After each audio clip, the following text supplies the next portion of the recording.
जो जिद्दी है वही जीतेगा। डर मुझे भी लगा फासला देखकर, पर मैं बढ़ता गया रास्ता देखकर।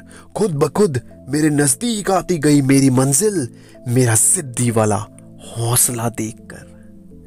जो गुर्दा रखता है अब बस वही जिएगा, जो दम रखता है वही पैसा कमाएगा, जो भय को अपने नजदीक नहीं आने देता वही जिंदगी में कामयाब बनेगा।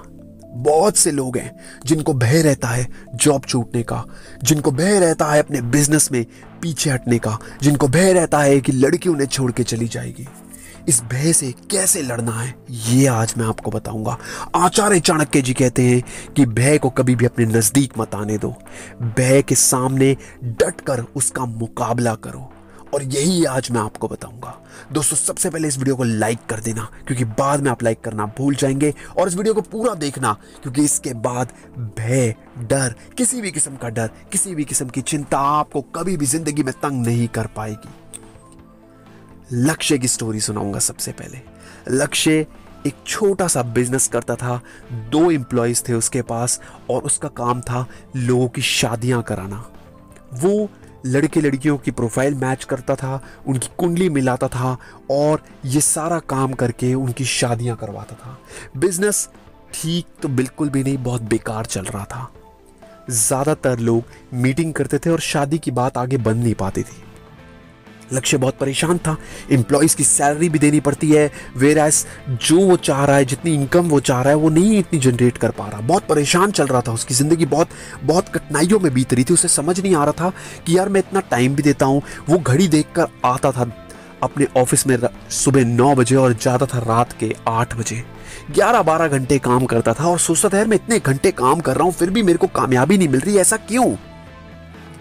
जिंदगी में सिर्फ एक अकेली समस्या नहीं थी, दूसरी समस्या थी उसकी जिंदगी में उसका प्यार, जो रात को उसका फोन नहीं उठाती थी, जो अक्सर उसे कहती थी कि तुम जिंदगी में कुछ बन नहीं पाओगे, क्या मैरिज ब्यूरो के लोगों के काम करा रहे हो, शादीराम घर जोड़े मास्टर। वो ऐसे उसका मजाक उड़ाती थी। ऐसी सिचुएशन में वो उसे कहता था मैं मेहनत कर रहा हूं बट काम आउटकम नहीं आ रहा। वो कहती है तुम्हारा किस्मत नहीं काम कर रही, तुम कहीं नौकरी कर लो, कोई खोखा खोल लो चाय का। वो उससे धीरे धीरे उससे अपनी कन्नी काटने लगी। ऐसी सिचुएशन में धीरे धीरे लक्ष्य को भी लगने लगा कि वो कुछ जिंदगी में बन नहीं पाएगा। उसके एटीट्यूड में ये कंफर्म हो रहा था उसको धीरे धीरे कि वो जिंदगी में उसका मैरिज ब्यूरो वाला ये काम कभी नहीं चलेगा, क्योंकि लोग मिलते तो थे मगर बाद में शादी नहीं होती थी। अब कमीशन मिलता था शादी के बाद, तो कैसे पैसा कमाया जाए। बहुत मुश्किल समय बीत रहा है। ऐसी सिचुएशन में ऊपर से गर्लफ्रेंड के रिस्क में उसे सोचा मैं क्विट कर देता हूँ। एक दिन शाम को अपनी मम्मी के पास बैठा और बोला मम्मी यार मैं इतनी मेहनत करता हूँ, 11-12 घंटे काम करता हूँ फिर भी कामयाबी नहीं मिल रही है, क्या करूँ मैं? उसकी मम्मी कहती बेटा तू डरता बहुत है। जैसे अर्जुन डर गया था अपने रिश्तेदारों को देखकर सामने युद्ध के दौरान, और भगवान कृष्ण जी ने कहा तो अपना कर्म कर, दिल लगा के अपने कर्म कर, फल की चिंता ना कर। लक्ष्य को महसूस हुआ कि वो कहीं ना कहीं लैग कर रहा है, वो अपने दिल लगा रहा है, दिमाग नहीं लगा रहा। उसके अंदर भय रहता है, जब भी वो किसी का घर जोड़ने की कोशिश करता है, शादी कराने की कोशिश करता है, उसके अंदर अंदर उसको भय रहता था कि मैं कैसे कराऊंगा, कैसे नहीं कराऊंगा, क्या मैं कामयाब होऊंगा। जब भी वो मीटिंग कराता था उसको यही भय रहता था, और यही बात उसकी मम्मी ने समझाई, बेटा जब जाए तो कॉन्फिडेंटली जा, जैसे तूने अब तक 100 शादियां करा दी और हाई प्रोफाइल शादियां करा दी। अब उसने कसम खा ली कि अब मैं जब 8 घंटे दे रहा हूं, 10-12 घंटे दे रहा हूं, मैं अब 4-5 घंटे दूंगा अपने ऑफिस में, और एक शादी तो एक दिन में करवा के जाऊंगा। अब उसने करवाई मीटिंग, एक लड़की की और एक लड़के की। हुआ ये कि लड़की ने इंटरेस्ट नहीं दिखाया, उन दोनों की बात कोई ढंग से हुई नहीं। वो सोच रही थी वो भाव देगा, वो सोच रही थी वो भाव देगा। उसने डायरेक्टली दोनों के बीच में जाके बोल दिया मैडम ये लड़का बहुत अच्छा है, और लड़के को बोला आप भी शादी कर लीजिए, देखिए एक उम्र निकल जाएगी फिर कुत्ता नहीं पूछेगा, क्रिकेट टीम में जो एक्स्ट्रा। उसने बहुत ब्लंटली ये बात बोली। घर वाले सुन के बहुत चक्के रह गए मगर 2 मिनट बाद हंस पड़े क्या बात बोली लक्ष्य आपने, बात तो बिल्कुल सही बोली है। और ये बात सुनकर उनको थोड़ा थोड़ा वो बात करना शुरू करा। उसने उनको कहा कि आप लोग दोनों जाइए मूवी देखिए, बेशक से ना बने थोड़ी बहुत ऐसे फ्रेंड बात करके देखिए, आप दोनों एक 2 दिन लीजिए और बात करिए, और उसके बाद डिसाइड करिए कि साथ रहना है कि नहीं रहना। वो लड़का लड़की गए और धीरे धीरे बात होने लगी, मूवी वूवी देखा है और धीरे धीरे घर जुड़ने लगा। अब जैसा कि लोग अक्सर करते हैं कि सोचते हैं क्या फायदा इसको कमीशन देने का, उसने पूरी नजर बना के रखी और शादी वो चुपके चुपके कर रहे थे। वो लक्ष्य उसी दिन पहुंच गया, मैडम मेरा कमीशन नहीं दिया। उसकी मम्मी को बोला, लड़की वालों को और लड़के वालों को भी, दोनों ने उसका कमीशन दे दिया। दोस्तों यहां पर एक चीज सीखने को मिलती है कि लक्ष्य को उसका कमीशन पहले भी मिलता था, मगर उसको भय होता था कि यार मैं अपना कमीशन लूं कि ना लूं। पैसे के लेन देन के मामले में वो भय रखता था कि मैं जाऊंगा शादी के बीच में कैसे जाऊं। कई बार शादी होने के बाद वो पहुंचता था, लोग पैसे नहीं देते थे। अब ऐसे में उसने कसम खा ली, थोड़ा बेशर्म वो उस दिन शादी में पहुंचा, शादी में खाना भी खाया, इज्जत से फोटो खिंचवाई और उन्होंने सीधे मुंह उसकी जितनी कमीशन थी 1 रुपया ऊपर बढ़ा के शगन का दिया और हंसी खुशी दिया, क्योंकि रिश्तेदार इतने सारे थे, कोई कमीशन खाने के बारे में सोच भी नहीं पाया। वो समझ गया। अब वो जब भी किसी का रिश्ता कराता तो ऐसे दिखाता जैसे 100 शादियां तो वो करा चुके हैं।